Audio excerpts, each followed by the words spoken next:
Thank you very much first for inviting me to come and speak today. What I'd like to do is talk a little bit about the kind of thirst for resistance that we're feeling at the moment.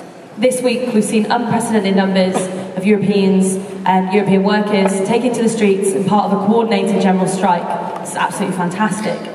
On October 20th, we saw 250,000 people marching through central London in opposition to the government's austerity agenda. November 30th last year, 2 million workers went on strike against proposed changes to public sector pensions. And 18 months before that, 500,000 people flooded to central London against and in opposition again to the government's austerity agenda. The autumn before was, titled The Autumn for Students. Hundreds of thousands of us up and down the country occupied, demonstrated against the raise of tuition fees and the removal of EMA. But some might ask where that's got us. Well, these actions have got us mass politicisation of people, and there is no one more than students that this is obvious in. Students starting university this September are the most conscious of the current dire state of education that they've ever been. This might be because they can see and feel the cost of education to them, the burden placed on them as individuals, and a price put on their worth and their right to access formal education. They understand what we mean, and they believe what we say when we talk about education as a right, because their reality couldn't be further from it. The expectation upon the individual to make life what they can, to fend for themselves, just rings loud and clear that this government doesn't care about them, about their future. Why would a cabinet full of billionaires? On top of that, feeling personally that students rightly have a collective anger amongst themselves because of the betrayal that they face from this government. And we know that no more than with Mick Clegg, who made a promise, broke it, and instead of apologising for breaking the promise, apologises for making the promise. Complete slap in the face. Well, thankfully, that's the death of the Lib Dems. 1 down, 2 to go. The NUS national demonstration next week is going to see thousands of students marching through the streets of London, reclaiming education for the masses. However, students from all over the UK are marching for so many different reasons. Some because universities and colleges are suffering up to 90% budget cuts in certain courses. Some because adult learners, so those over 24, in FE are now subject to loans and fees. This has never happened before, and it's a terrible attack on education for people who were failed by the education system the first time round. And it just sends a message that we don't think that education is worthy for them.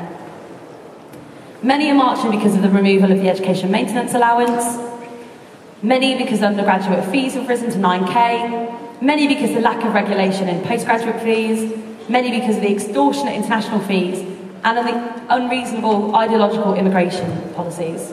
And sadly, no one understands that more than London Met, who felt the brunt of this government's racist attacks on international students, with the Home Office painting them as a problem for the UK and our economy, which frankly is ludicrous, given that international students paying horrifically high fees actually stimulates the economy. The real problem that we really need to address here is the fact that we've spent billions of pounds bailing out bankers from a crisis that they caused whilst they continue to take home huge bonuses. And on top of this, loads of large corporations dodging their taxes. No wonder there isn't enough money in the pot for education. We want to see next Wednesday being the biggest, loudest, boldest display of anger that we can send to the government and the public.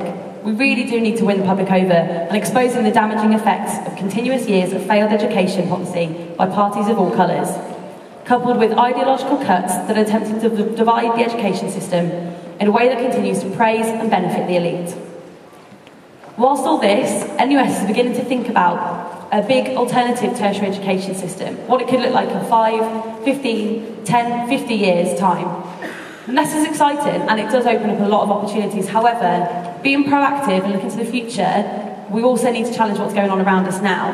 There's no point in thinking about what could be possible if we're sitting back and watching people destroying what little public contribution and damaged system there currently is already. We've got to multitask. So post next week's demonstration, the strategy for students must focus on harnessing the momentum and energy of both the TUC demo and our demo to build campaigns on and off university campuses. Hopefully, students in the UK will continue to take their inspiration from international student struggles such as Quebec, Chile, Greece, giving them some confidence that they should and could fight back. We need to use the inspiration and the momentum to facilitate the creation of grassroots local activism, building upon the mass politicisation I mentioned earlier, and ensuring that that's synonymous with more action. To think about how we do this, I believe we need to use language that speaks to people in a way that relates to them. We need to make sure our events are diverse and accessible, and to as many people as possible. We need to ensure that there's a place for everyone in this fight back. And there's a really good Chinese proverb that I think sums up how we should go about doing that. It's, tell me, I'll forget. Show me, I'll remember. Involve me, I'll understand. We need to do just that, involve as many people as possible in what we do and how we do it. Every movement needs good organisers, good researchers, good writers, good orators, and everyone should have a place and purpose in this movement, however or whatever their skills and experience might be. So we have to invest our time in involving people. So that's my plea to you all, and I believe that that's key to building a really powerful resistance. I hope to see you all out next Wednesday. Thank you very much.